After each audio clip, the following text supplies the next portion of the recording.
Hello again. So welcome to the second part of this module on ordinary differential equations, a very important topic that you will probably use in your projects if you do applied work.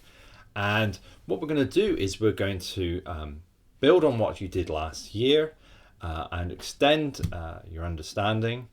Now, I just want to mention two key concepts that will come up in this part of the module that hopefully by the end of it you'll have some notion of what they're about. The two ideas are accuracy and stability. So if you have no notion of either of those by the end of the module, come to me and I'll try and help you show you where we covered them.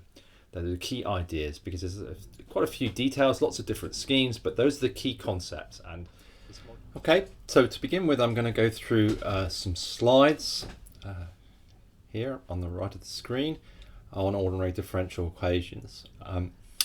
And as I said again, this is going to be a little bit of review, but hopefully you're going to see we're going into more depth on this topic, and we're going to extend the range of topics used. And I hope by the end of the ordinary differential equations section, which is a reasonably big section, about 3 weeks of this module, that you'll have not only a notion of what a Runge-Kutta second order scheme is, but also a sound understanding of how it's derived, where it comes from, how it relates to Taylor series, and you're able to do that for each scheme. And that's really what I'm looking for. I'm not really trying to fill your head with 100 different ordinary differential equation schemes. I really want you to get an understanding of a smaller section. So then you've got the principles that if you want to learn more, you can go ahead and apply that. Okay, so we're actually going to start with ordinary differential equations. We're going to start with the topic of errors, actually, because the root of a more profound understanding of ordinary differential equations is understanding where computational errors come from. And there's two types. There's truncation error and there's round-off error. And we'll probably spend much more time talking about truncation error, and that might be the most familiar to you, but it's also important to understand about round-off error as well. So those two sources of error, and that's really the main topic of today's video. Is getting started with these. So truncation error, I'm going to come back to this, but I'm just going to summarize it in a very symbolic way what it means. If we had the first derivative, okay, f prime x, and we want to approximate it numerically, say with a finite difference scheme, then we call that, I'm just going to symbolize the approximation as n. That could be anything in there at the moment. The key thing is what's left over, what's truncated. So truncation, I have the idea in my head about chopping off. When you truncate something, you chop off a series, and what's left over is the truncation error. So that bit, whether it comes from Taylor series or other sources of the sort of series that approximates f prime that you've left out, is called the truncation error. And again, we use this notation order. Okay, so this is first time to get used to this notation order. And what it is a helpful way of not worrying about the sign. We're not worried about the sign of this term, but we're wondered about the power of h. So if h is how we're discretizing this scheme, you know, breaking x up into sequences of h, then the truncation error will have an order, i.e. the lowest power will have h to the power m, and we call the power then the order of the truncation error. So if it's a second order scheme for f prime, then m will be 2, right? And this is very common lingo, if you like, jargon of the trade that we often attribute for any scheme. When we say it's a second order scheme, third order scheme, often people who are experts in numerical methods will just whip these off. This is what it means. In terms of truncation error, it just means that extra bit of term that's been left out has a power law of h to the whatever, h to the squared if it's a second order scheme. Okay, we'll come back to this with some examples. So this is just talking very generally, but just to bring to the front of your mind this idea of truncation error. So for example, a first order scheme for f prime, we have the numerical approximation, but would have an order h if h, so what I'm talking about with h is that we're dividing the x-axis into h intervals. So let me just remind you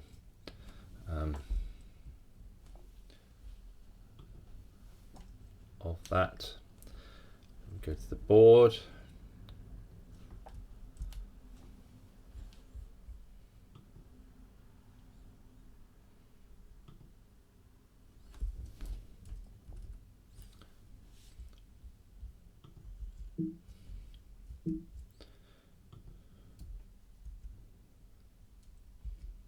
Okay, I'm going to go to the board very quickly and I'll come back to it.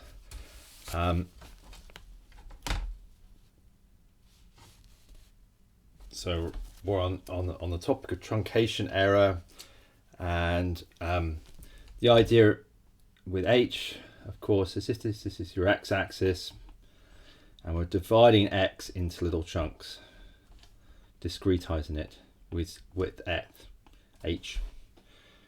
But sometimes we also might use notation we might use, and I'm going to use it more so. The more common notation in numerical methods is to use something like delta x. The reason being is h it works if you're just using one axis, but when you're using more than one dimension, it's sort of not such a useful notation. So if you're using more than one variable, then delta x is a useful and more useful notation. So that's the notation we're going to tend to use going forward, but I suspect h was what you were used to in previous years.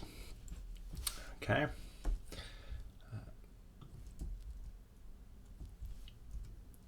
Okay, so back to the slides.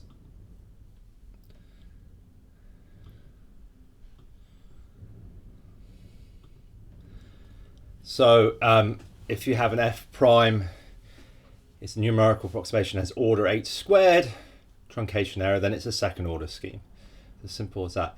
The important thing is that we get it in this form. Okay, the thing that you're approximating has just f prime on the left hand side, so there's no extra h's or anything on the left hand side, it just has f prime. That's the important thing. So the Ford-Euler scheme that you would have come across last year, it's the simplest way of approximating the first derivative is simply f of x plus h minus f of x divided by h, and we know this has an order h error, and I'll show you this a bit again. We'll go over this again because it bears repeating this stuff with the Taylor series, and this is your derivative. But the important thing is that you've got just the derivative, not some multiple of h or some divided by h, just the derivative that you're interested in.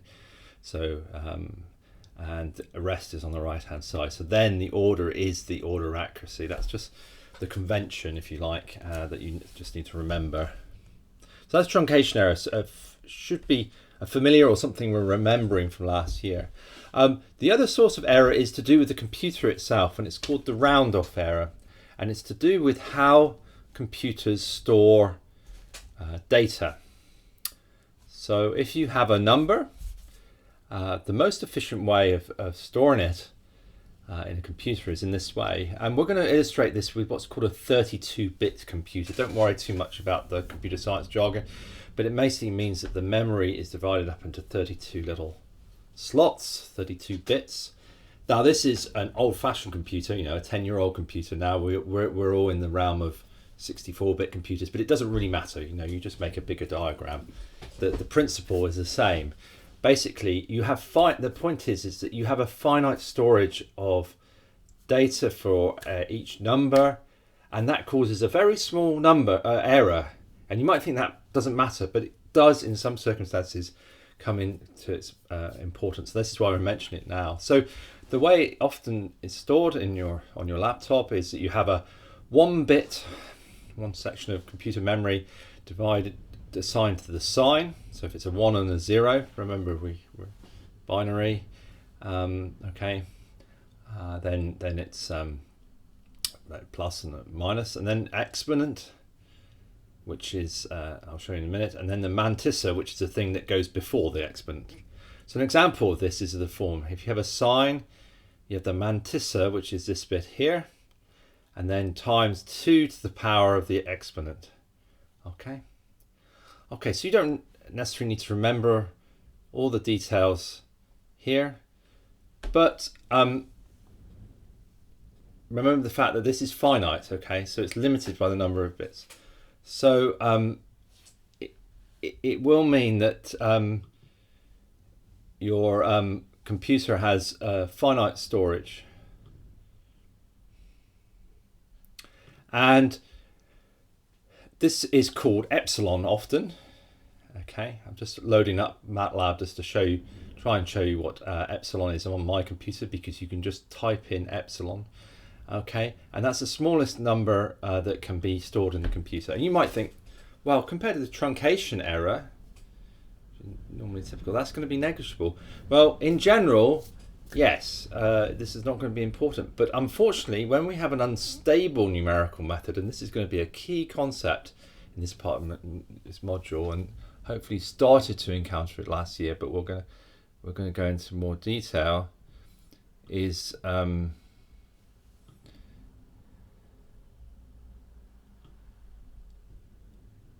you get the command window up. So this is just my MATLAB.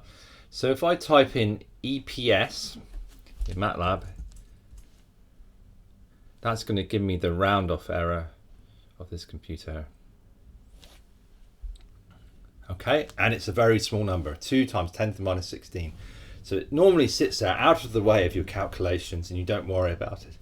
But unfortunately, if we have an unstable numerical method, and this is a concept I'm going to really try and get you to understand, then this error can contribute to the method not working, basically.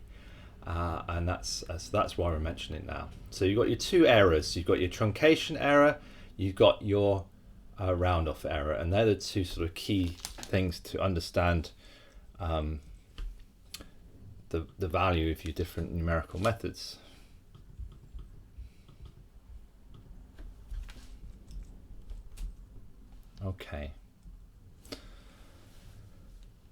Okay, so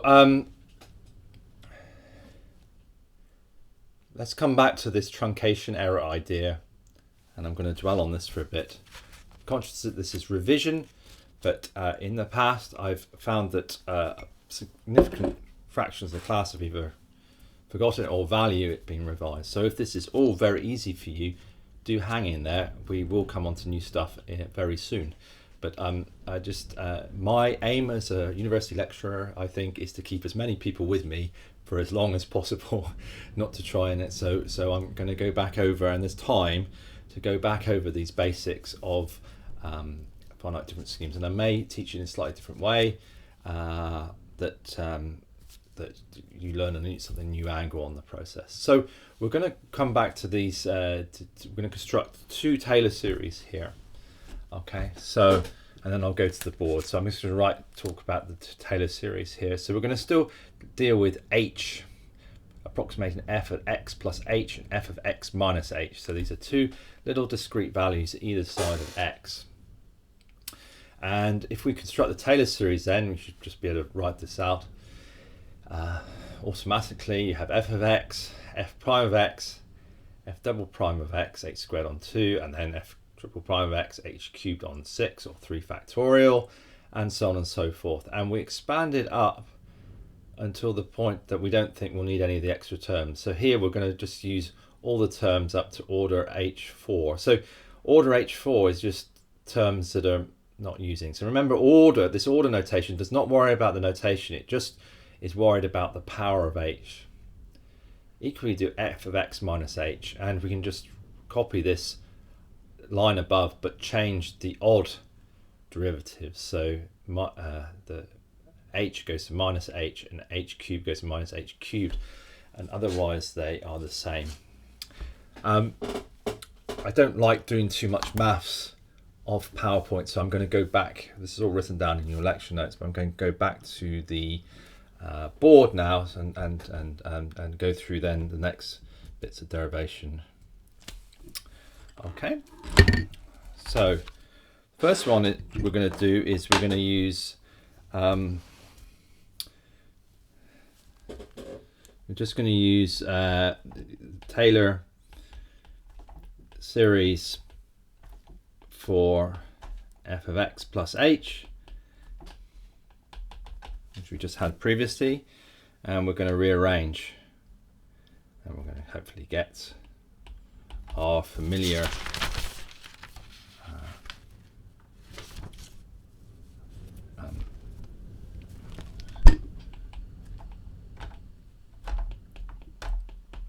Euler scheme. So just taking that, we have that h of f prime of x equals f of x plus h minus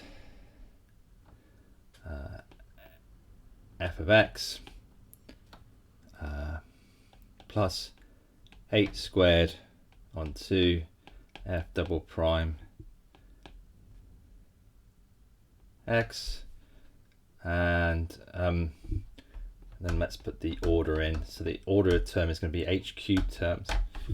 Okay, and we're going to forget about that in a minute because we're going to focus on this term, this h squared on f double prime.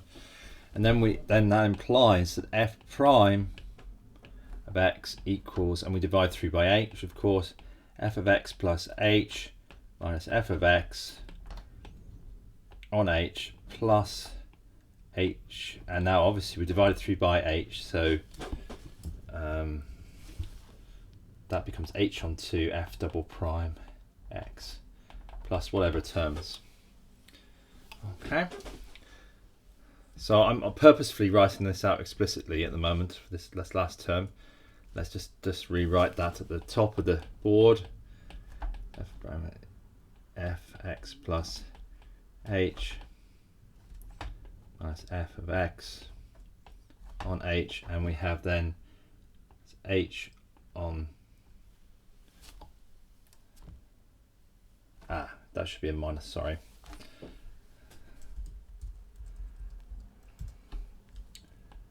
That should be a minus, correct that from the previous slide. H on 2 f double prime x. But we're not really worried about the sign actually. So what we do is we just call that order h, yeah? That term.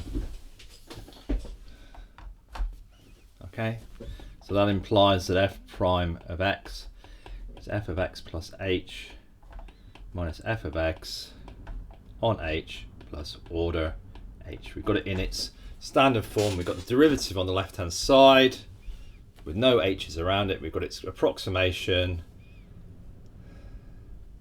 and we got the error, yeah? Okay, so let's just write that in words. So it's a thing we're approximating. This is our approximation. I just use approx, and that's your truncation error.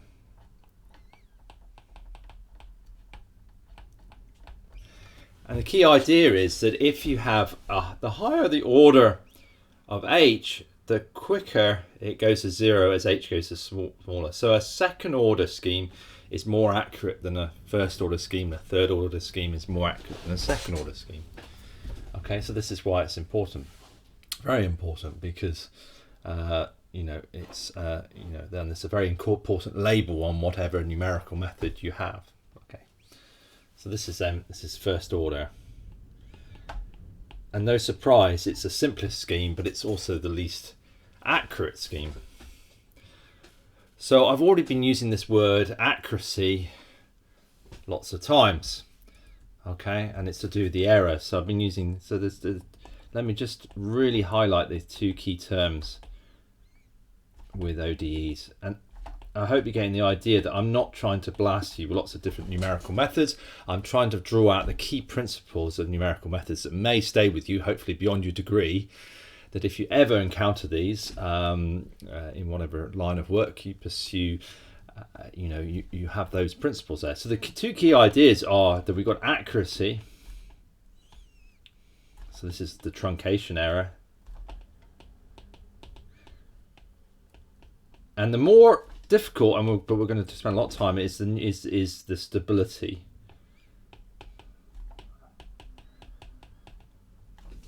Okay, and this is to come. Okay, but I'm flagging it up now because I think these are so important, and these are the two concepts that should thread through this this section of the module, this very important section of the module.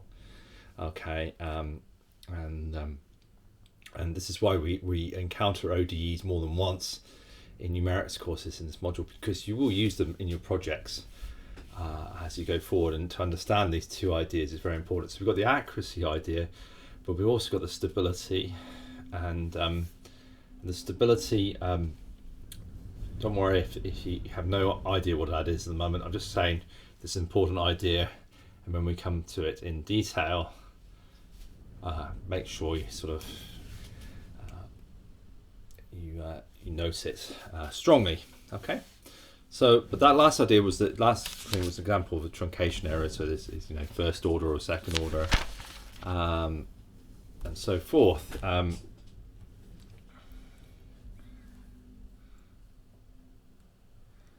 Let's just do another one. So if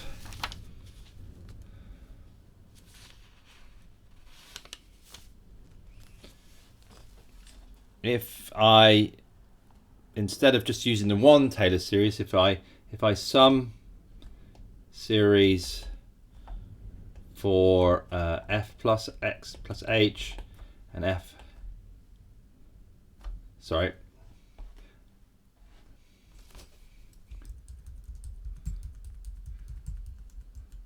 yeah, yes, well, let's do that. Let's just sum it. Sum series for f of x plus h and f of x minus h, and find expression for the second derivative now. So by summing fx plus h and x minus h, the odd terms which have opposite signs just cancel, and so we get something like this. We have f of x plus h minus f of x minus h equals 2f of x plus h squared f double prime x plus, and I'm going to write the term out explicitly, 2h to the power 4 over 4 factorial f for x. Okay, so this little thing here, putting brackets around the superscript, if is a very common trick if you want to distinguish it from the power of. So this is not f to the power 4, this is the fourth derivative in this case of f. It could be used in other ways before. So this is way when you want to use a superscript, you just put brackets around it and you have ascribe a different meaning to it. But the point is we've got this truncation error now, which is at order h4. So what we then get is we're going to have an expression for f double prime x, which is f of x plus h minus 2f of x minus f of x minus h on h squared. So this is why it's important to get it in this right form, where you have f double prime on left side,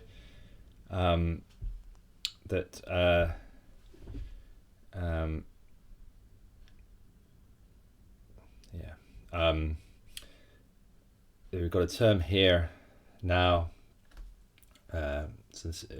which is now of order h squared, okay, because you're dividing through by h squared on each side and you end up with an h squared. So this is now second order accurate. Okay.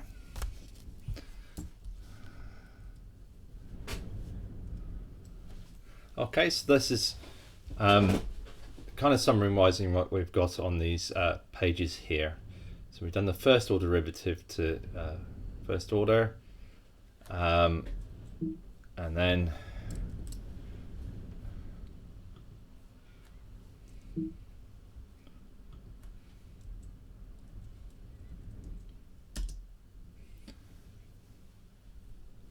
equally, and now Might derive this again if in tutorials, whatever. You can do the first order derivative to second order, and so forth, so on and so forth. You can either do the first order derivative to fourth order, and normally I set as a short coursework exercises to derive one of these higher order ones which have order h4.